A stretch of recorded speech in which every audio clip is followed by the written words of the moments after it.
بسم اللہ الرحمن الرحیم ترمیہم بحجارۃ من سجیل فجعلہم کعصف مأکول صدق اللہ العظیم۔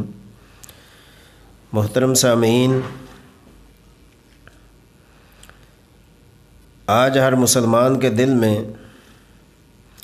جو بیت اللہ شریف کی محبت اور الفت ہے وہ ایک نایاب گوہر کی طرح ہے، بلکہ اس سے بھی زیادہ ہو سکتی ہے۔ بیت اللہ جس کو کعبۃ اللہ اور جس کی طرف پوری دنیا اسلامیہ رخ کر کے نماز جیسا فریضہ ادا کرتی ہے، وہ بیت اللہ جس پر روزانہ 120 رحمتیں اللہ تعالیٰ کی برستی ہیں، وہ بیت اللہ جس کو پہلی نظر دیکھنے سے ہر دعا قبول ہوتی ہے، وہ بیت اللہ جس کو طواف کرنے کا حکم ہے، اس کی محبت کیوں نہ ہو ہر مسلمان کے دل میں، جب کہ اس کی ایک تاریخ ہے۔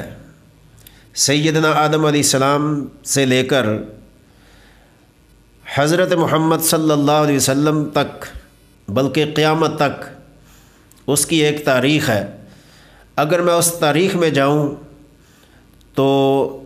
نشست بہت طویل ہو جائے گی۔ آج کی نشست میں میں صرف اشارتاً ایک دو باتیں کرنے کی جسارت کروں گا کہ یہ جو بیت اللہ اس دنیا کے اندر موجود ہے، جس طرح قرآن ہمارے پاس موجود ہے، قرآن کی حفاظت کی ذمہ داری اللہ تعالیٰ نے خود اٹھائی ہے، اسی طرح بیت اللہ کی حفاظت کی ذمہ داری بھی اللہ تعالیٰ نے اٹھائی ہے۔ ہم دیکھتے ہیں کہ جب رسول اللہ صلی اللہ علیہ وسلم کی آمد کا زمانہ آ رہا تھا اور آپ کی ولادت باسعادت کے 52 دن پہلے بیت اللہ شریف پر ایک حملہ ہونے والا تھا، اور جو بدبخت حملہ کرنے کی نیت کر چکا تھا اس کو ابرہہ کہتے ہیں۔ قرآن کریم کی یہ جو سورت کی آیت میں نے تلاوت کی ہے، اس میں اس کا مفصل قصہ موجود ہے، تاہم میں چند نکات بیان کروں گا کہ جس وقت اس ابرہہ نے یمن کے اندر ایک قلیس بنایا، یعنی گرجا بنایا، اور اس گرجا کو بنا کر شاہ حبشہ کو دعوت پیش کی کہ میں نے ایک بڑا مضبوط پرمزین منقش قسم کا ایک گرجا بنایا ہے، اور اس قدر وہ اونچا ہے کہ دیکھنے والوں کی جو سر کے اوپر ٹوپی ہوگی وہ نیچے گر جائے گی۔ تو جب اس نے بنا لیا، بجائے اس کے کہ شاہ حبشہ خوش ہوتا، اس نے مزید ناراضگی کا اظہار کیا۔ لیکن اس کے دل میں یہ تھا کہ شاہ حبشہ اگر خوش ہو جائے اور اس گرجے کی زیارت کے لیے آئے تو میرے لیے بڑی ایک عزت کی بات ہوگی، ایک شان اور شوکت کی بات ہوگی۔ ابھی اس کے دل میں یہ چیزیں گزر رہی تھیں، وساوس آ رہے تھے کہ اتنا مضبوط یہ گرجا بنایا ہے، شاہ حبشہ کسی طرح اس کی زیارت کے لیے آئے۔ لیکن جب اس کو مایوسی ہوئی، بجائے اس کے کہ شاہ حبشہ یہاں آ کر گرجے کی زیارت کرتا، اس نے کہا کہ میں آپ کو اس قدر ذلیل اور رسوا کروں گا، اور اس قدر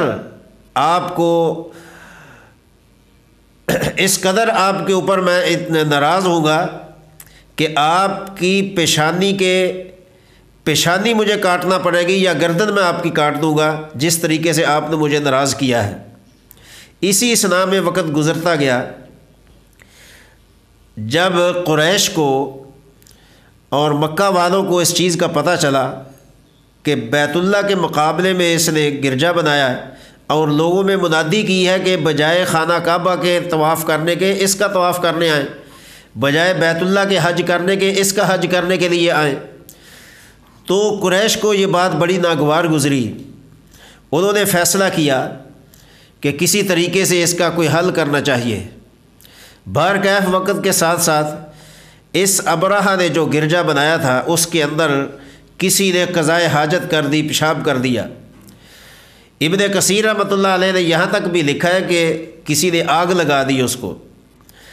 جب اس کی اس قدر بے ادبی ہوئی تو ابرہہ کو بڑی شرمندگی ہوئی اور بڑا پریشان ہوا۔ اس چیز کا بدلہ لینے کے لیے اس نے کہا کہ میں خانہ کعبہ کو منہدم کروں گا، نعوذ باللہ، اور اس نیت سے اس نے تیاری شروع کر دی، اپنا لشکر اور اپنے انتظامات کرنے شروع کر دیے۔ بالآخر نبی اکرم صلی اللہ علیہ وسلم کے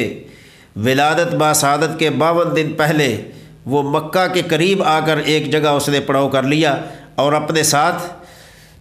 ہاتھی لے کر آیا۔ اس کو ہاتھیوں والا لشکر کہتے ہیں۔ اللہ تعالیٰ نے اس سورت کا نام سورۃ الفیل رکھا۔ فیل عربی میں ہاتھی کو کہتے ہیں، کہ ہاتھیوں کا لشکر یہ لے کر آیا خانہ کعبے کو گرانے کے لیے، نعوذ باللہ۔ تو جب یہ آ کر مکہ کے قریب اس نے پڑاؤ کیا، اس نے اپنی بستی جمائی، تو اتفاق ایسا ہوا کہ عبد المطلب جو رسول اللہ صلی اللہ علیہ وسلم کے جد امجد ہیں، وہ چونکہ مکے کے بہت بڑے تاجر تھے، سردار تھے،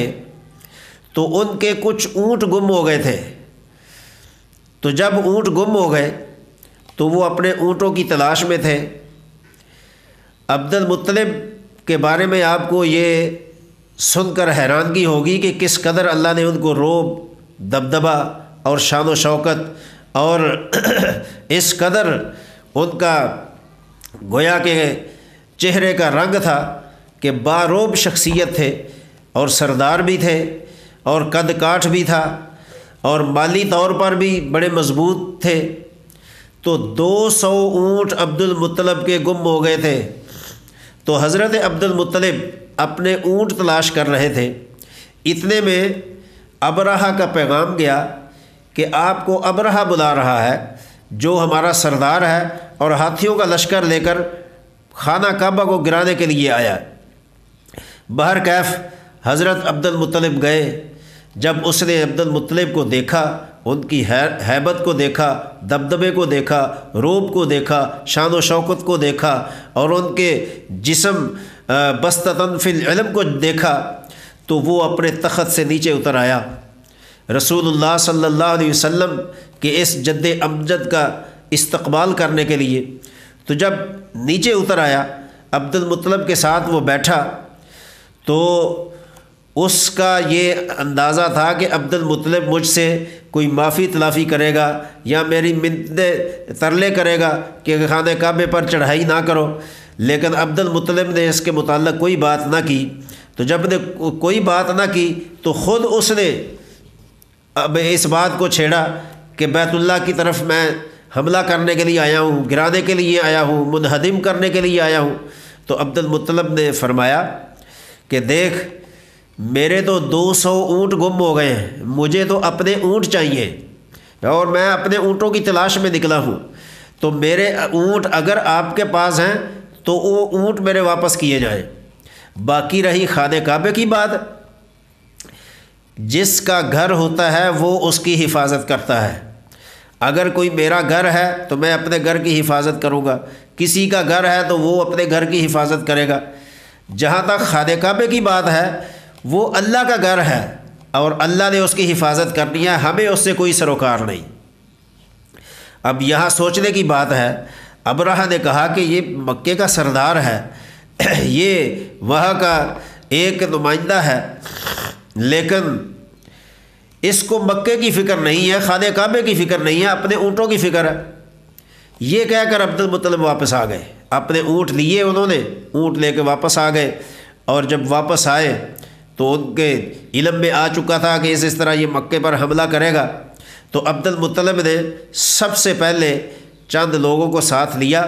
اور بیت اللہ شریف کے پاس آئے، اور بیت اللہ شریف کا جو کنڈا تھا اس کو پکڑ کر عبد المطلب نے کافی دیر تک گڑ گڑا کر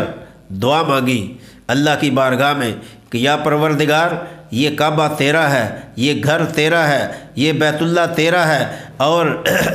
تو نے ہی اس کی حفاظت کرنی ہے۔ آج ایک لشکر جو ہاتھیوں کا لشکر ہے وہ اس کو گرانے کے لیے آ گیا، اس کو برباد کرنے کے لیے آیا ہے، اس کو منہدم کرنے کے لیے آیا ہے۔ پروردگار ہمارے اندر اتنی وسعت نہیں ہے، ہمارے اندر اتنی جسارت اور قوت نہیں ہے، ہمارے اندر جنگ کرنے کے آلات نہیں ہیں، ہمارے اندر اتنی ہمت نہیں ہے کہ ہم اس کا دفاع کریں، ہم اس کی حفاظت کر سکیں۔ لیکن پروردگار تیرا تو گھر ہے، تو نے تو اس کی حفاظت کرنی ہے، آج تو اس کی حفاظت کر کے ہمیں دکھا۔ گڑ گڑا کر رو رو کر عبد المطلب نے جب دعائیں کی تو پروردگار جل مجدہ تو اپنے گھر کی حفاظت کرنا جانتا ہے۔ تو یہ دعا کرنے کے بعد عبد المطلب نے مکے کی، چونکہ اس وقت آبادی بہت کم تھی، سارے لوگوں کو لے کر پہاڑوں میں چلے گئے تاکہ مکے کو جب یہ ناپاک عزائم لے کر آئے تو کسی کو نقصان نہ پہنچے۔ یہ پہاڑ پر جب چلے گئے، ادھر ابرہہ نے اپنا لشکر تیار کیا۔ جس ہاتھی پر ابرہہ نے بیٹھنا تھا اس کا نام محمود رکھا۔ جب وہ محمود ہاتھی کے اوپر بیٹھا اور اپنے لشکر کو حکم دیا کہ اب اس کو چلایا جائے تاکہ مکے کی طرف سفر شروع کیا جائے اور کعبۃ اللہ کو منہدم کر اپنا ارادہ پورا کیا جائے، تو ہاتھی وہ کیوں لے کر آیا تھا؟ اس کا یہ ارادہ تھا کہ خانہ کعبے کی جو دیواریں ہیں، ایک ایک دیوار کے ساتھ ہاتھیوں کو باندھ دیا جائے گا، پھر ہر ہاتھی کو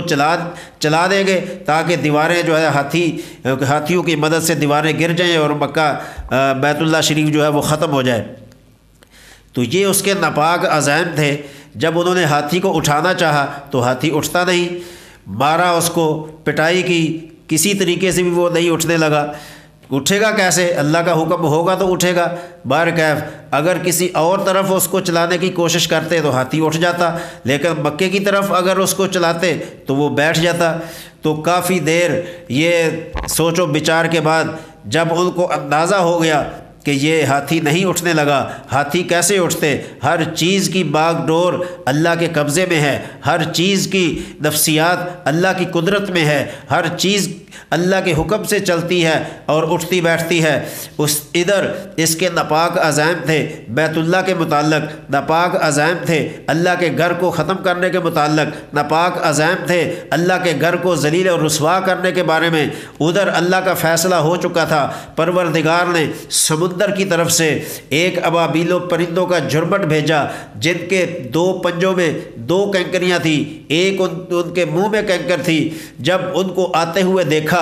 تو ان کو پتہ چل گیا کہ یہ پرندے کیسے ہیں، لیکن اللہ نے ان کی عقل پر ایسا پردہ ڈالا، یہ وہاں موجود تھے، اپنے اپنے ہاتھیوں پر بیٹھے ہوئے تھے۔ جب وہ پرندوں کا جھرمٹ آیا انہوں نے وہ ایک ایک کینکری ان کے اوپر پھینکی، اور وہ ایک ایک کینکری نہیں تھی، وہ ایک ایٹم بم تھا، وہ ایک میزائل تھا کینکری کی شکل میں، وہ ایک بارود تھا کینکری کی شکل میں، وہ ایک ایٹم تھا کینکری کی شکل میں۔ آج انسانوں کے ایٹم تو بڑے لمبے چوڑے ہیں، لیکن اللہ نے اس کینکری کو ایٹم بنا دیا، اور جو ہاتھی کے اوپر بیٹھے ہوئے تھے ان کے سر کے اوپر ایک کینکری لگتی اور پورے جسم سے ہوتی ہوئی اور ہاتھی کے اندر سے ہوتی ہوئی زمین کے اندر چلی جاتی۔ اس طریقے سے اللہ نے اس ابابیل کے ناپاک لشکر کو تباہ کیا، برباد کیا۔ میں مختصر کرنا چاہتا ہوں، اللہ نے فرمایا فَجَعَلَهُمْ كَعَصْفٍ مَأْكُولٍ کہ اللہ نے ان کو ایسا بنا دیا جیسے بھوسا ہوتا ہے، جس طرح کے چاول کے دانے کے چاول کے اوپر ایک ہلکا سا وہ چھلکا ہوتا ہے، اس چھلکے کی طرح ان کو ناپید کر دیا، برباد کر دیا، ختم کر دیا، اور ان کا لشکر بھی تباہ ہو گیا۔ اور جو کچھ بعض نے لکھا کہ وہ زخمی ہو گئے، ان زخمیوں کو اس قدر اذیت اور تکلیف ملی کہ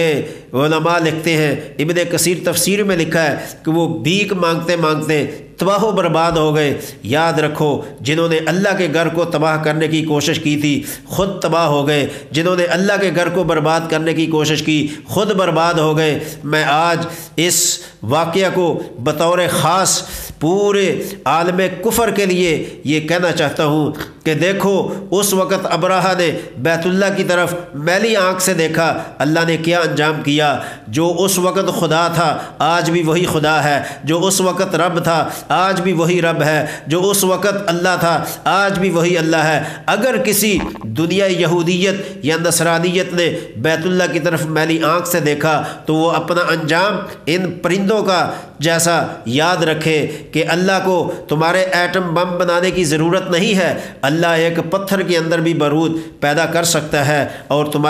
تم تو کیا، تمہاری نسلیں بھی نیست و نابود ہو سکتی ہیں۔ اس لیے بیت اللہ کی طرف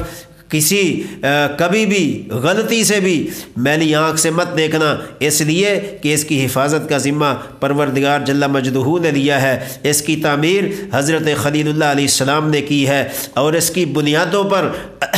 یہ کوئی آج کی اس کی بنیادیں نہیں ہیں، جب سے کائنات بنی ہے تب سے بیت اللہ شریف کی یہ جگہ مختص ہے، تو یہ اللہ کا فیصلہ ہے، یہ قیامت تک یہ برقرار رہے گا۔ اللہ رب العالمین ہم سب کو اس کی خاص محبت نصیب فرمائے، اور دنیا کفر کو بیت اللہ شریف کی طرف سازشیں کرنے سے اللہ تعالیٰ باز رکھے، آمین ثم